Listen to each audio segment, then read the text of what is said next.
আমরা প্রত্যেকেই তো কষ্ট করে ভোরবেলায় উঠে রেয়াজে বসার চেষ্টা করি, কারণ আমরা প্রত্যেকেই জানি যে ভোরবেলায় উঠে রেয়াজ করলে তার গলায় কতটা বেনিফিট দেয়। কিন্তু এই কষ্ট করে ভোরবেলায় উঠে তারপর রেয়াজে বসার পর অনেক সময় দেখা যায় যে আমরা ডিমোটিভেট হয়ে পড়ি, কারণ রোজ আমাদের খাতায় সেই একই পুরনো পাল্টা থাকে, অথবা উঠে রেয়াজে বুঝতে পারি না যে ভোরবেলার এত সুন্দর পরিবেশে ভোরবেলার মতন করে গাওয়ার মতন কি পাল্টা রেয়াজ করা যায়। তাই দেখা যায় যে সেই পুরনো একঘেয়ে পাল্টাগুলি রেয়াজ করতে করতে আমাদের অনিচ্ছা জন্মায় এবং ইচ্ছে হয় যে একদমই প্রকৃতির সাথে মেশানো কোনো একটা পাল্টা যদি প্র্যাকটিস করতাম। তাই আজকে তোমাদের জন্য আমি নিয়ে এসেছি এরকম দুটি রাগের উপর দুটি ডিফারেন্ট পাল্টা, যেটি শুধুমাত্র কিন্তু ভোরবেলায় গাওয়ার। তাহলে সেই পাল্টা দুটি কি কি হবে চলো এবার জানবো। তাই চলো দেরি না করে শুরু করি আজকের ক্লাস। নমস্কার, আমি বাবলি বিশ্বাস আর আপনাদের স্বাগত আমার চ্যানেলে। তবে ক্লাসে যাওয়ার আগে বলি, যারা আমার অনলাইন এবং অফলাইন ক্লাসের সঙ্গে যুক্ত হতে চান তারা এই মুহূর্তে স্ক্রিনে যে নাম্বার দেখতে পাচ্ছেন সেই নাম্বারে কল করে নিয়ে ক্লাসের ডিটেলস জেনে নিতে পারেন। এছাড়া এটি হোয়াটসঅ্যাপ নাম্বার, এই নাম্বারে নিজেদের নাম, বয়স এবং স্কেল জানিয়ে অ্যাজ এ স্টুডেন্ট নিজেকে এন্ট্রি করতে পারেন। যথাসময়ে আমার সহকারী আপনাদের সঙ্গে যোগাযোগ করে নেবেন। তাহলে বিষয় যখন ভোরবেলায়, তখন কিন্তু প্রচুর রাগের নাম কিন্তু আমাদের মাথায় আসে। আজকে আমি যে রাগ দুটি নিয়ে তোমাদের শেখাবো সেটি একটি তো হচ্ছে ভৈরব, সেটা তোমরা প্রত্যেকেই জানো যে ভৈরব ভোরবেলার জন্য একদম স্পেসিফিক একটা রাগ, যেটার কোনো রকম দ্বিমত নেই। এবং আরও একটি যেটা আমরা গাইবো সেটা হচ্ছে আহিরি ভৈরব। এবং ভৈরব এবং আহিরি ভৈরব দুটো রাগেরই আমরা চলনটাকে বুঝবো এবং তার সাথে আমরা এর ওপর পাল্টা গাইবো। এবং এখন তোমরা প্রত্যেকে কিন্তু কমেন্ট করে জানাতে থাকো ভোরবেলায় গাওয়া যায় এরকম কি কি রাগের নাম তোমাদের জানা আছে। তাহলে চলো সোজাসুজি যাই এবার ক্লাসে। তাহলে প্রথম আমরা যেটা গাইবো সেটা হচ্ছে রাগ ভৈরব। রাগ ভৈরবের ক্ষেত্রে আমরা জানি যে রে এবং ধা কোমল হয় এবং রে এবং ধা অতি কোমল হয়। অতি কোমল অর্থাৎ এর শ্রুতি একটু বেশি ভারী, অর্থাৎ গম্ভীর। রে এবং ধা হচ্ছে গম্ভীর।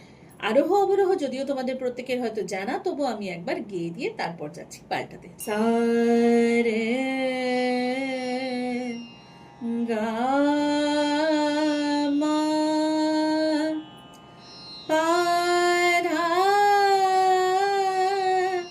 নি সা সা নি ধা পা মা গা রে সা। এই হচ্ছে আমাদের রে এবং ধা কোমল দিয়ে, বাকি সব স্বর শুদ্ধ। তাহলে এবার সোজাসুজি চলো দেরি না করে চলে যাব আমি পাল্টাটির প্যাটার্নে। তোমরা স্ক্রিনে প্রত্যেকে দেখতে পাচ্ছ এখানে রয়েছে সা রে গা, সা গা রে, সা নি ধা, ধা নি সা। এই হচ্ছে প্যাটার্ন। তাহলে প্যাটার্ন যদি আমি বলি তাহলে 1 2 3 1 3 1 1 0 -1 -1 0 and 1। যেহেতু আমাদের খালের দিকে যাচ্ছে, যদি আমরা অ্যাকর্ডিং টু নাম্বার বসাই তাহলে এটা 0, তারপর -1 -2 এইভাবেই যায়। সা হচ্ছে যদি 1, তাহলে খাদের নি হচ্ছে 0, তারপর ধা হচ্ছে -1, তারপর পা হচ্ছে -2। তো এই হিসেবে আমি তোমাদের প্যাটার্নটাকে বোঝানোর চেষ্টা করলাম। তাহলে প্রথমে চলো আগে গেয়ে দিই, তারপর আসবো এটা তালে। সুন্দর ইন্টারেস্টিং একটি তালের ওপর কিন্তু এটা আমরা গাইতে পারবো। তাহলে দেখি কি আছে। সা রে গা, সা গা রে, সা নি ধা, ধা নি সা, প্রথম লাইন। দ্বিতীয় লাইন রে গা মা রে, মা গা রে, সা নি সা রে। থার্ড গা মা পা গা, পা মা গা রে, সা সা রে গা। ফোর্থ মা পা ধা, মা ধা পা, মা গা রে রে গা মা। পা ধা নি পা নি ধা পা, মা গা, গা মা পা। দা নি সা ধা, সা নি ধা পা, মা মা পা ধা। নি সা রে, নি রে সা, নি ধা পা, পা ধা নি। সা রে গা, সা গা রে, সা নি ধা, ধা নি সা। আরোহ। এবার আমরা যাচ্ছি অবরোহ। অবরোহ সেই একই প্যাটার্ন। সা নে ধা, সা ধা নি সা রে গা, গা রে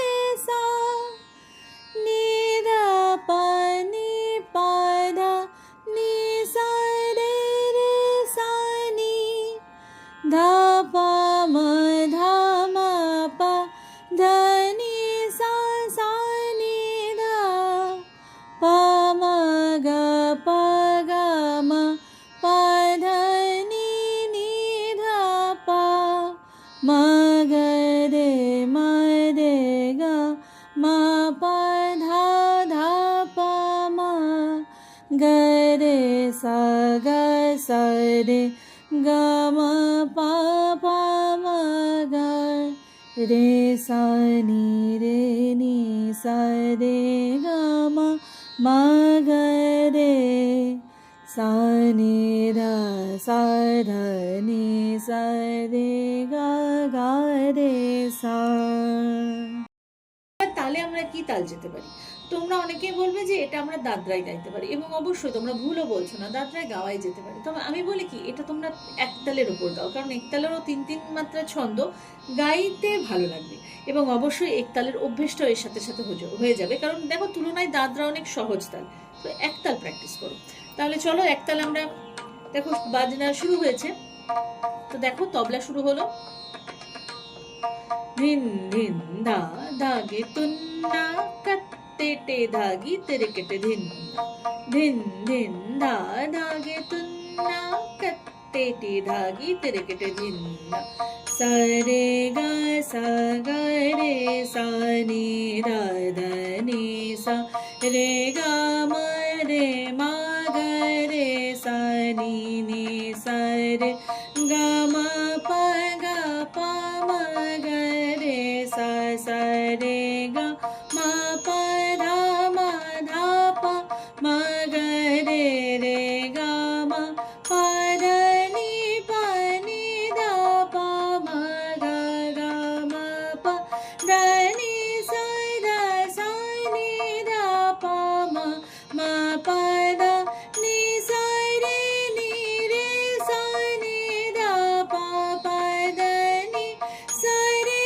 गा रे सा नी धा ध नी सा नी धा सा ध नी सा रे गा रे सा नी धा पा नी पा ध नी सा रे सा नी धा पा म धा म पा ध नी सा नी धा पा म ग म पा ध नी धा पा म ग रे ग म पा धा पा म ग रे सा रे ग म पा पा म ग रे सा नी सा रे ग म ग रे सा नी ध नी सा रे गा রে সা। তো এই হলো আমাদের পাল্টা রাগ ভৈরবের ওপর। এবার আমরা যাব রাগ আহিরি ভৈরবের ওপর। এবার আমাদের দ্বিতীয় রাগ, রাগ আহিরি ভৈরব। রাগ আহিরি ভৈরবেরও সমস্ত স্বর কিন্তু শুদ্ধ, কিন্তু রে এবং নি এখানে কোমল, অর্থাৎ রাগ ভৈরবে আমরা যেটা দেখেছিলাম যে রে ধা, এখানে তার পরিবর্তে রে এবং নি হচ্ছে কোমল।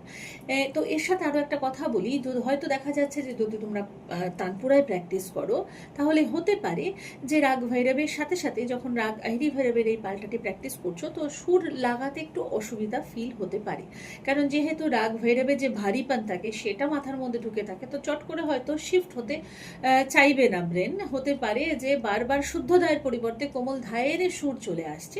তো যদি তোমরা তানপুরায় এটা প্র্যাকটিস করো, তাহলে অবশ্যই কিন্তু এই বিষয়টায় সজাগ থাকবে যে আমার শুদ্ধ ধা লাগছে। তো অনেক সময় হতে পারে যে ভৈরব এটাই হয়তো তুমি গেয়ে ফেলছো, মনে ভাবছো যে আমি হয়তো আহিরি ভৈরব গাইছি, তো কোমল নি এখানে যথাযথভাবে লাগছে কিনা, শুদ্ধ ধা এখানে যথাযথভাবে লাগছে কিনা, এই দুটি বিষয় কিন্তু খেয়াল রাখতে হবে। এবং অবশ্যই এই পাল্টাটা যদি পরপর তোমরা ভৈরবের পরেই গাও, তাহলে বলবো যে অবশ্যই আরোহ অবরোহ একবার গেয়ে নেবে। তো আমিও যখন এটা এখনই তোমাদের শেখাতে চলেছি, তো সবার প্রথমে একবার আমি আরোহ অবরোহ তোমাদের গেয়ে শোনাই। সা রে গা মা পা ধা নি সা নি ধা পা মা রে সা। আহিরি ভৈরব। তাহলে এবার সোজাসুজি যাই তোমাদের স্ক্রিনে, প্রথমে পাল্টাটির প্যাটার্নটি বোঝাই। এখানে পাল্টাটি হচ্ছে 3 4 3 2 1 2 3, সিম্পল 3 4 3 2 1 2 3, অর্থাৎ গা মা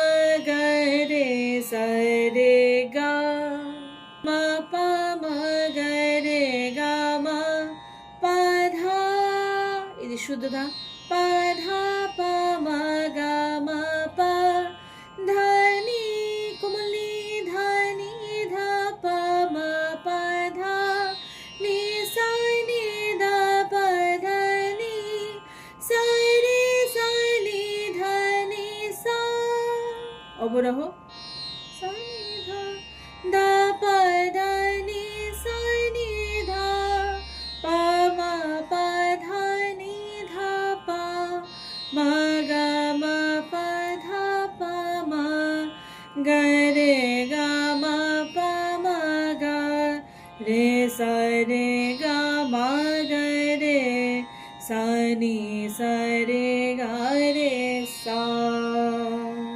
তো এই তো হচ্ছে পাল্টাটি। এবার আসছে এটা আমরা কোন তালে গাইতে পারি। তো দেখো আমি যদি টোটাল মাত্রা সংখ্যা কাউন্ট করি, এটা দুটো তালে গাওয়া যেতে পারে। এক হচ্ছে যদি আমি কোথাও না দাঁড়াই, তাহলে এটা হচ্ছে 7 মাত্রা, অর্থাৎ গা মা গা রে সা রে গা মা পা মা গা রে গা মা পা ধা পা মা গা মা পা, এই হিসেবে যদি আমি গাই তাহলে কিন্তু এটার তাল হচ্ছে তোমার তেওড়া, যেহেতু 7 মাত্রা। কিন্তু যদি আমি গা মা গা রে সা রে গা বলে তারপরে শেষ মাত্রায় একটা মাত্রা দাঁড়িয়ে যাই, তাহলে এটি 4/4 ছন্দের যে কোনো তালে তুমি গাইতে পারো, অর্থাৎ সেখানে আধ্যায় গাইতে পারো, 3 তালে গাইতে পারো, কাহারবাই গাইতে পারো, বা 2/2 ছন্দেরও তালের সাথেও কিন্তু তুমি গাইতে পারো, অর্থাৎ চৌতালের সাথেও তুমি গাইতে পারো। তো আজকে আমি এটা তোমাদেরকে দেখাচ্ছি যে এটা আমরা কিসে গাইবো। আমরা গাইবো এটা কোথাও কোথাও দাঁড়াবো না, তো তেওড়ায় গাইবো। তো কিভাবে গাইছি, তো তেওড়ার যে বল, ধা দেন তা তেটে কাতা গদি ঘেনে, ধা দেন তা তেটে কাতা গদি ঘেনে, বা ধি ধি না ধি না ধি না ধি ধি না ধি না ধি না। ওকে, তো এবার আমরা এটা প্রথম মাত্রা থেকে শুরু করব। গা মা গা রে সা রে গা মা পা মা গা রে গা মা পা ধা পা মা গা মা পা ধা নি ধা পা মা পা ধা নি সা নি ধা পা ধা নি সা রে সা নি ধা নি সা ধা পা ধা নি সা নি ধা পা মা পা ধা নি ধা পা মা গা মা পা ধা পা মা গা রে গা মা পা মা গা রে সা রে গা মা গা রে সা নি সা রে গা রে সা। তো হতে পারে এটা হয়তো অনেকের মনে হতে পারে যে তালটা যেন মেলাতে পারছি না কিছুতেই, তো তারা হয়তো স্বাচ্ছন্দ্য বোধ করবে এটাকে কাহারবা বা তালের উপর। তো আমি কাহারবার উপর চলো একবার এটা একবার গেয়ে দেখিয়ে দিই, তাহলে মনে রাখতে হবে কিন্তু কাহারবাই যখন গাইবো তখন লাস্ট নোট যেটা রয়েছে তারপরে কিন্তু একটা মাত্রা আমাদের এক্সট্রা দিতে হবে, অর্থাৎ সেখানে একটা মাত্রা আমরা লিখে নেব, ড্যাশ লিখে নেব, বা এই যেটা আগের স্বর রয়েছে সেই স্বরটাকে আমরা আবার রিপিট করতে পারি। তো সেইভাবে করে নেব, কারণ আমাদের 8 যে মাত্রা সংখ্যা সেটাকে কিন্তু মেলাতে হবে। তো কাহারবা চলছে, ধা গে না তি না কা ধি না, ধা গে না তি না কা ধি, গা মা গা রে সা রে গা মা পা মা গা রে গা মা পা ধা পা মা গা মা পা ধা নি ধা পা মা পা ধা নি সা নি ধা পা ধা নি সা রে সা নি ধা নি সা ধা পা ধা নি সা নি ধা পা মা পা ধা নি ধা পা মা গা মা পা ধা পা মা গা রে গা মা পা মা গা রে সা রে গা মা গা রে সা নি সা রে গা রে সা। তো চলো এইভাবে আমরা একটি পাল্টাকে দুটো তালের উপর দেখালাম। তো তোমরা কমেন্ট করে অবশ্যই আমাকে জানাও কোন তালটির ওপর এই পাল্টাটি শুনতে বেশি ভালো লাগলো। তো চলো, এই ছিল আজকের ক্লাস। আশা করি তোমাদের এই দুটো পাল্টাই ভোরবেলায় গাইতে ভীষণ ভালো লাগবে, এবং অবশ্যই এর সাথে আকার প্র্যাকটিস করবে। যে প্রশ্নগুলো সম্ভাব্য আসে যে আকারের সাথে প্র্যাকটিস করবো কিনা, অবশ্যই প্র্যাকটিস করবে। যদি অনেকে মনে করে এটা তানপুরাই করবো না হারমোনিয়াম বাজিয়ে করবো, তো দেখো যার যার নিজের জায়গা অনুযায়ী, কারণ তুমি যদি তানপুরায় গাইতে পারো তাহলে তানপুরার সাথে গাইবে, আর যদি মনে হয় তানপুরায় বেসুরো হয়ে যায় তাহলে এক একটি লাইন প্রথমে হারমোনিয়াম বাজিয়ে নিয়ে সাথে সাথে সেই লাইনটি তানপুরার সাথে করলে ধীরে ধীরে তোমার কিন্তু সুর বসে যাবে। এবং অবশ্যই যখনই গাইবে তখন তালের সাথে গাইবে, এবং টেম্পো অর্থাৎ এর লয় কি নেবে সেটা তোমার স্বাধীনতা। তুমি যেই লয়ে মনে করবে স্বাচ্ছন্দ্য বোধ করছো তুমি সেই লয়ে গাইতে পারো। তাহলে এই ছিল আজকের ভিডিও। তোমাদের কেমন লাগলো অবশ্যই কিন্তু আমাকে কমেন্ট করে জানাবে। যদি ভালো লাগে তাহলে অবশ্যই করবে লাইক এবং শেয়ার, এবং আজকে আমার চ্যানেলে যারা নতুন, যারা এখনো আমার চ্যানেলটিকে সাবস্ক্রাইব করোনি, তাহলে নিজে থাকা সাবস্ক্রাইব বাটনটিকে অন করে দিয়ে অল নোটিফিকেশন অন করে দিতে ভুলবে না। তাহলে আজকে এই পর্যন্তই। সবাই ভালো থাকো, সুস্থ থাকো এবং সঙ্গীতময় থাকো। নমস্কার।